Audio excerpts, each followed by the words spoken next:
Assalamualaikum warahmatullahi wabarakatuh. Sampurasun. Pemilihan kepala daerah pilkada atau pemilihan bupati pilbub Kabupaten Bogor makin mendekat. Tentu saja juga makin memikat. Nama-nama bakal calon makin mengerucut. Siapa saja? Bagaimana peluang dan tantangannya? Bagaimana pula respon dari masyarakatnya? Yuk kita bahas pintas-pintas berdasarkan data yang saya dapatkan, berdasarkan obrolan dari teman-teman di warung kopi, berdasarkan dari media, pun berdasarkan melihat hasil pilkada sebelumnya, juga dikaitkan dengan konstelasi di nasional. Nama-nama calon bupati dan wakil bupati Bogor makin mengerucut ke beberapa nama. Bila dari jalur non partai atau calon independen, hampir dipastikan pasangan Gunawan Hasan, Rudi Haryanto akan mendapatkan tiket dari jalur non partai atau independen. Sebab dari berbagai bakal calon yang telah mendapatkan dalam tanda kutip restu dari KPU Kabupaten Bogor, seperti yang diungkapkan oleh ketuanya Adi Kurnia, hanya pasangan Gunawan Hasan Rudi Haryanto lah yang memenuhi syarat pencalonan berdasarkan kartu tanda penduduk yang diupload dari unggah ke sistem pencalonan Silon. Gunawan Hasan itu sudah berpengalaman sejak pilkada 2013 yang berpasangan dengan pelawak Akri, lalu 2018 dengan Piki Roma, dan 2024 berpasangan dengan Rudi Haryanto sebagai politisi juga. Itu satu. Bagaimana peluangnya? Saya kira untuk Gunawan Hasan dan Rudi Haryanto, tanpa mengurangi rasa hormat saya kepada beliau, seperti pilkada sebelumnya, saya pikir Gunawan Hasan GH itu kembali hanya meramaikan, hanya menjadi pemecah suara untuk calon-calon tertentu. Lalu siapakah yang lebih berpeluang? Tentu saja bagaimanapun juga calon-calon dari partai lebih berpeluang, khususnya di Kabupaten Bogor. Dari berbagai pilkada sejak 2008 sampai kemarin 2018, belum sekalipun calon independen, calon partai bisa memenangkan pilbub atau pilkada di Kabupaten Bogor. Ya, ini tantangan buat Pak GH, buat Pak Rudi untuk menepis anggapan tersebut, termasuk anggapan dari saya sebagai pribadi dari wakil masyarakat. Nah, masyarakat biasa maksudnya. Lalu calon partai manakah yang lebih berpeluang untuk mendapatkan tiket nyalon bupati, nyalon wakil bupati, pun peluang menangnya?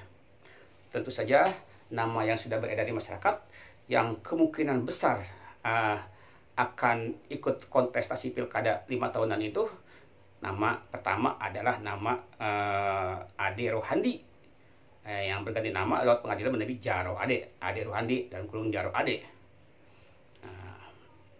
Yang sebenarnya setahu saya, Jaro Ade sudah mendapatkan restu dari ketua umumnya dari Golkar, yaitu Pak Airlangga ketika Pilpres. Lalu kemarin saya baca di media, Jaro Ade pun sudah mendapat restu dari Partai Amanat Nasional PAN. Di Bogor tentu saja sudah direstui oleh ketuanya Arif Abdi. Lalu Arif Abdi berdasarkan sistem partainya membawa ke pusat. Nah, kemungkinan besar sudah mendapat restu dari ketua umumnya Zulkifli Hasan. Golkar kan di DPRD Bogor dapat 7 kursi, ya. Lalu tambah PAN 8, ya, kemungkinan besar Jaro Ade akan melenggang menjadi calon, apalagi jika didukung oleh Demokrat atau partai lainnya. Kemungkinan Jaro Ade bisa nyalon. Lalu bagaimana wakilnya? Sampai saat ini belum muncul ke publik, ya. Bila Jaro Ade dari poros Golkar PAN, lalu siapa penantangnya? Tentu saja kandidat kuat itu dari poros Gerindra, Gerakan Indonesia Raya, Gerindra. Nah, di Gerindra ada 2 nama yang cukup potensial, yaitu Iwan Setiawan sebagai mantan Bupati Bogor dan Rudi Susmanto sebagai Ketua DPRD Kabupaten Bogor saat ini. Siapa yang berpeluang? Dua-duanya sangat berpeluang. Dua-duanya punya kelebihan, dua-duanya punya kekurangan juga. Nah, bila Iwan Setiawan itu pernah menjadi bupati, pernah menjadi wakil bupati, pernah menjadi anggota wakil ketua DPRD Kabupaten Bogor. Nah, itu kan sisi-sisi positif juga, sisi keunggulan juga. Terlebih secara kedekatan secara emosional, Iwan Setiawan itu lebih mesra, lebih akrab dengan wakil ketua umumnya yang juga anggota DPR RI dari Dapil Jabar 5 Kabupaten Bogor, yaitu Fadli John. Malah berdasarkan informasi yang saya dapatkan, Fadli John dan Iwan Setiawan itu pernah satu sekolahan, satu SMP di wilayah Puncak. Nah, itu sisi plusnya juga. Sisi plus lainnya, Iwan Setiawan ketika memimpin Kabupaten Bogor, Iwan Setiawan ketika memimpin Kabupaten Bogor relatif mulus ya, relatif tidak ada gejolak yang sangat signifikan, malah selamat hingga akhir masa jabatan, tidak tersandung kasus yang sangat pelik, meskipun ada beberapa riak-riak seperti kasus pernyataan-pernyataannya terkait dengan sumpah berani itu, tapi bisa diredam, bisa dinetralisir. Lalu apakah Iwan Setiawan otomatis mendapat restu dari ketua umumnya, dari Gerindra, dari Bapak Prabowo Subianto yang kebetulan menjadi capres terpilih? Wallahu alam. Tuh ada nama Rudi Siswanto sebagai dari Singtar, sebagai anak muda yang punya jejaring, yang punya juga pengalaman. Selama 5 tahun ini Rudi Siswanto jadi ketua DPRD Kabupaten Bogor yang relatif bisa merangkul, bisa mengharmonisasi berbagai latar belakang anggota DPRD Kabupaten Bogor dari berbagai partai, dari berbagai latar belakang, dari berbagai usia. Rudi Siswanto termasuk sukses menjadi ketua DPRD Kabupaten Bogor tanpa gejolak yang sangat berarti, bisa menampung aspirasi dari lintas partai, juga bisa bekerja sama dengan bupati dengan baik, dengan Iwan Setiawan, baik pun sebelum Bupati Iwan Setiawan, sebelum Ibu Ade Yasin, itu relatif mampu. Sisi plus lainnya, Rudi Siswanto itu saat ini ketika pileg kemarin, ya pileg 14 Februari, Rudi Siswanto meraih suara tertinggi di antara anggota DPRD, di antara caleg lainnya, mendapatkan suara 46.000 dari 4 kecamatan, Cibinong, Citerep, Babakan, Madang, Sukaraja. Itu bukan perkara yang mudah. Nah, jika pileg sebelumnya 5 kecamatan bersama Kapanunggal, saat ini hanya 4 kecamatan dapat 46.000. Itu bukan suatu yang gampang, ya. Artinya selama 5 tahun perjalanan Rudi Siswanto jadi anggota DPRD, itu minimal diterima oleh konstituennya. Bahkan suaranya itu berlipat-lipat dari sebelumnya. Itu kan sisi kelebihan Rudi Siswanto sebagai politisi, sebagai politikus di Gerindra, di Dapil 1. Bahkan saya meyakini jika Rudi Siswanto mencalonkan DPRI dengan 40 kecamatannya, Jabar 5, saya yakin Rudi Siswanto pun bisa melenggang ke Senayan. Itu yang kedua ya. Yang pertama tadi, Rudi Siswanto bisa mengakomodir berbagai kepentingan, berbagai aspirasi di DPRD-nya. Bisa harmonisasi pembangunan dengan bupati. 3, Rudi Siswanto kelebihan lainnya ketika pileg relatif diterima oleh konstituennya, oleh masyarakat Dapil 1. Kelebihannya secara saya sudah mengetahui semangat Rudi Siswanto ketika beliau menjabat. Hampir semua potensi-potensi di Kabupaten Bogor dia rangkul, baik yang pro ataupun yang kontranya. Sisi menarik lainnya, Rudi Siswanto itu relatif lebih respect, lebih hormat kepada para aktivis, para politisi, juga jurnalis. Ada satu pengalaman menarik yang saya saksikan langsung ketika HJB, Hari Jadi Bogor. Rudi Siswanto itu mengundang berbagai budayawan. Toh bisa saja Rudi Siswanto mengundang misalnya budayawan, misalnya Pak mantan Wakil Bupati Karyawan Fatur Rahman sebagai budayawan, bisa saja hanya menyampaikan surat, ya bersurat saja. Tapi yang saya ketahui, Rudi Sumanto tidak hanya menyampaikan surat undangan ke Kang Wawan, ya, Kang Wawan Kus dan Kang Karpat, karyawan Patraman, tapi beliau sendiri datang langsung menemui Kang Karpat di Karadenan, datang ke rumahnya, berkunjung, bersilaturahmi, bukan hanya menyerahkan surat undangan, tapi beliau sowan, mendengarkan petuah-petuahnya, mendengarkan pengalaman-pengalaman karyawan Faturrahman untuk kemajuan Kabupaten Bogor ke depan. Nah, bagi saya ini poin penting sebagai politikus, meskipun jadi ketua DPRD, meskipun Rudi Sumanto itu posisi penting di Kabupaten Bogor, tetap menghormati mantan bupati yang kebetulan budayawan sekelas karyawan Faturrahman. Bagi saya itu poin penting. Bagi saya hal tersebut itu sisi humanisme, sisi budaya yang dipertontonkan Rudi Sumanto dalam menghormati seniornya, dalam merespekti, menghormati mantan pejabat, sekaligus menghormati seorang politikus kepada sosok budayawan. Sisi lainnya, ketika Rudi Sumanto menjabat Ketua DPRD Kabupaten Bogor, relatif bisa mendengar aspirasi para wartawan, relatif bisa mendengar aspirasi dari para aktivis. Malah di zaman Rudi Sumanto lah, gedung DPRD Kabupaten Bogor dituliskan berbagai ornamen-ornamen kesundaan, berbagai ornamen-ornamen kepahlawanan, juga ada nama-nama gedung, nama-nama pimpinan, nama-nama ruangan menggunakan aksara Sunda. Meskipun seperti yang pernah saya ungkapkan, beberapa aksara Sunda yang ditulis gedung DPRD Bogor itu, Kabupaten Bogor itu, banyak yang salah juga, tidak tepat juga. Ya, itu mungkin ada kesalahan dari penulisnya, juga dari produksi yang memproduksinya, yang membuat proyeknya, itu kesalahan. Itu satu sisi yang harus dikritisi juga. Tapi dengan menampung ide, mendengarkan, mewujudkan, bahkan terbentuk aksara Sunda di DPRD Kabupaten Bogor, bagi saya itu sisi lain bahwa Rudi Sumanto memang lebih peduli kepada budaya. Sebab hanya di zaman Rudi Sumanto sebagai Ketua DPRD ada tulisan aksara Sunda di Kabupaten Bogor, khususnya di gedung DPRD Kabupaten Bogor.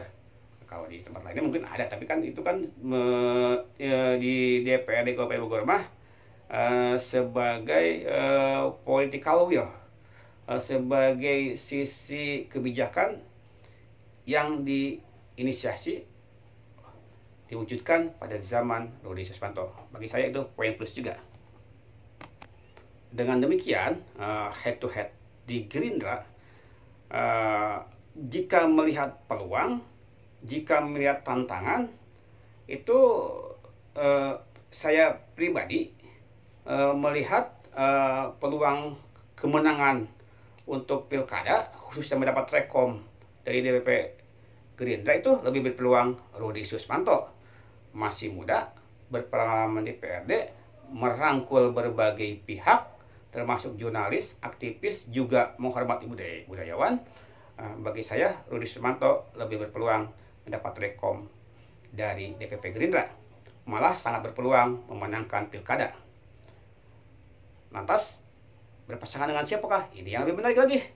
Jika Golkar sudah punya Jarod Ade, didukung oleh PAN, Gerindra kemungkinan oleh Rudi Sumanto.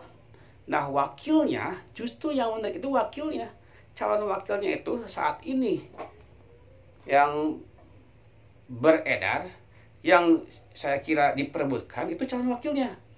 Saya pikir Jarod Ade, Rudi Sumanto akan menarik jika menarik wakilnya itu Ketua DPC PPP, Partai Persatuan Pembangunan Kabupaten Bogor, Ibu Eli Rahmat Yassin.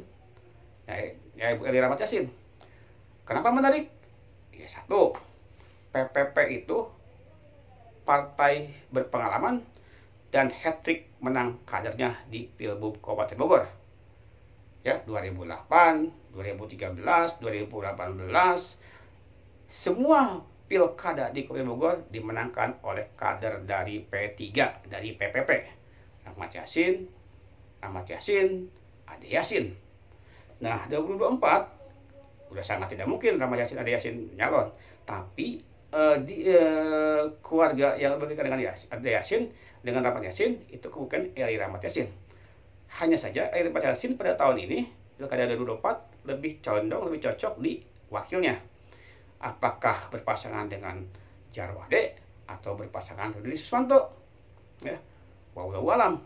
Yang jelas, siapapun yang mendapatkan calon wakilnya Eli Yassin itu berpeluang menang. Kenapa? Punya jejaring yang lebih jelas, apalagi punya RYC-nya, ya, punya jaringan Eli Rahmat Yassin ketika pileknya. Suara Eli Rahmat Yassin itu ketika pileg kemarin itu luar biasa, lebih dari 90.000.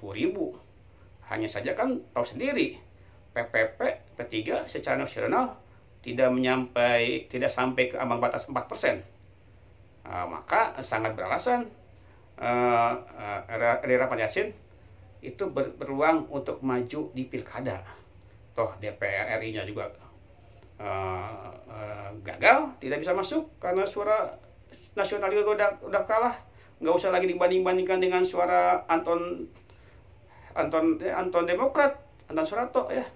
Toh suara P3 juga sudah hangus, udah kalah di MK-nya juga. Lalu Bang Sandiaga Uno juga sudah legowo mengakui kekalahannya dan sudah minta maaf. Maka peluang Eri Rahmat Yassin untuk eksis di Kabupaten Bogor itu melalui pilkada. Berpasangan dengan siapa? Wallahu alam. Kita tunggu saja sampai Agustus sebelum pendaftaran. Nah, jika Eri Rahmat Yassin berpeluang menjadi wakil bupati oleh Jarwo Ade atau Rudi Suswanto, ya, atau mungkin Iwan Setiawan juga, lalu di poros lainnya apakah ikut ke gerbong Rudi Suswanto, tanda garis miring Iwan Setiawan, atau ikut rombongan Jarwo Ade? Jika memilih salah satu, ada calon wakil bupati lainnya. Siapa berpeluang? Sangat berpeluang. Ada nama Ade Wardana yang pengalaman di independen, di calon partai. Lalu yang saat ini yang sangat menggebu-gebu juga ada namanya Sul Haji Jompa yang katanya sang arsitek dengan jargon pas di hati. Nah, Sul Haji Jompa yang bagi saya majunya Sul Haji Jompa untuk pilkada Bogor itu bukan semata eksistensi diri beliau ingin membangun Bogor, tapi majunya kader Golkar yang 2 kali nyalon pileg tapi belum dinasibkan lolos itu bagi saya itu bagian dari memang passionnya, pengen gaya hidup melalui jalur partai politik, Haji Jompa agar lepas dari bayang-bayang Jarwo Ade misalnya. Atau selama ini Golkar itu selalu identik dengan Jarwo Ade. Nah, padahal ada kader-kader lainnya yang juga cocok. Dan, maka saat ini yang maju itu, yang berusaha maju itu Sul Haji Jompa. Padahal saya sangat berharap selain Sul Haji Jompa, Wan Hai maju. Sayang, Wan Hai itu layu sebelum berkembang. Di awal-awal di tahun-tahun kemarin itu muncul Wan Hai Muas sekarang, toh kesini-kesininya sudah tidak lagi tuh upaya-upaya untuk mencalonkan diri, ya, sebab Golkar sudah merekomendasikan Jarwo Ade. Selain Sul Haji Jompa, Ade Wardana, ada nama juga Lutfi Sam, ya, yang berikhtiar sudah daftar ke PKB. Juga siapa lagi? Juga yang Edan, ya Edan itu ada jargonnya, Edan itu energik gitu ya, energik. Siapa itu namanya, Rieke Iskandar atau Akeo. Nah, tapi bagi saya Akeo atau Rieke Iskandar itu sebatas gimmick lah. Tetap peluang dari P3 itu Eri Rahmat Yassin. Nah, jika head to head, jika adu tanding misalnya Jarod Ade versus Rudi Sukmanto, ini yang lebih menarik. Tentu saja jika sudah ada wakilnya. Tapi jika head to head, lebih bagi saya pada pilkada ini memang Jarod Ade di beberapa survei cukup tinggi. Tapi jika head to head dengan Rudi Sukmanto, Jarod Ade akan keteteran juga. Bahkan keteteran melawan anak muda bernama Rudi Sukmanto yang bagi saya pribadi lebih diterima berbagai kalangan, ya, dibandingkan dengan Jarod Ade. Memang sudah berpengalaman, tapi ketika sudah tampil 5 tahun yang lalu, sekarang tampil lagi, tidak otomatis akan menjadi jawara. Justru ketika sudah tampil, orang sudah mengetahui, oh ini sisi lebihnya, sisi lemahnya Jarod Ade. Nah itu kan akan dijadikan peluang untuk menumbangkannya. Apalagi beberapa nama tim sukses Jarod Ade itu ada yang sudah menyeberang, malah mendukung Rudi Sukmanto, termasuk beberapa elemen di Sahajanya, sahabat Jarod Ade versus Rudi Sukmanto. Yang patut ditunggu juga itu dari Nasdem, ya. Semoga ada kejutan nama. Jika di Pilkada Jabar Nasdem memiliki kejutan munculnya nama Ilham Habibie sebagai bakal calon gubernur, apakah di Kabupaten Bogor muncul kejutan, dengan kata lain tidak otomatis mendukung Rudi Sukmanto, tidak otomatis mendukung Jarod Ade? Apakah kader Nasdem itu tidak ada yang berkualitas untuk maju di dalam pilkada? Padahal ada beberapa kader yang cukup potensial di kader Nasdem. Misalnya nama Asep Wahyu Wijaya, Kang Awe. Kang Awe itu bukan hanya diterima oleh balawanya bersama relawan Asep Wahyu Wijaya, tapi berbagai pengurus partai di tingkat ranting, tingkat PAC yang saya temui di wilayah Dramaga, Cibung Bulang, Ciampea, Babijahan, Nanggung, itu beberapa sampai William Wisadeng, Parung Panjang, Ciseeng, toh justru beberapa pengurus partai tingkat desa, kecamatan itu yang lintas partai itu malah mengusulkan nama Asep Wahyu Wijaya supaya tanding di pilkada. Hanya saja apakah Kang Awe itu mau melepaskan status terpilih menjadi anggota DPR RI, sedangkan untuk menjadi bupati ikut gambling? Kan untuk menjadi calon mesti mundur dari sebagai caleg terpilihnya. Itu pula sisi lemah Rudi Sukmanto, apakah benar-benar mau melepaskan jabatan calon anggota DPRD terpilih sekaligus calon kuat di ketua DPRD?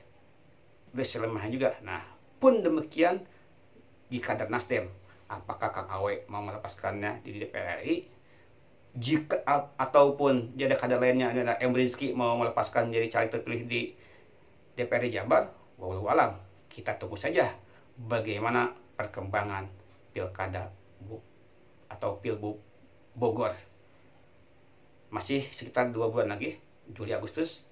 Kita tunggu siapakah yang akan menjadi calon bupati, calon wakil bupati berdasarkan resmi dari KPU Kabupaten Bogor.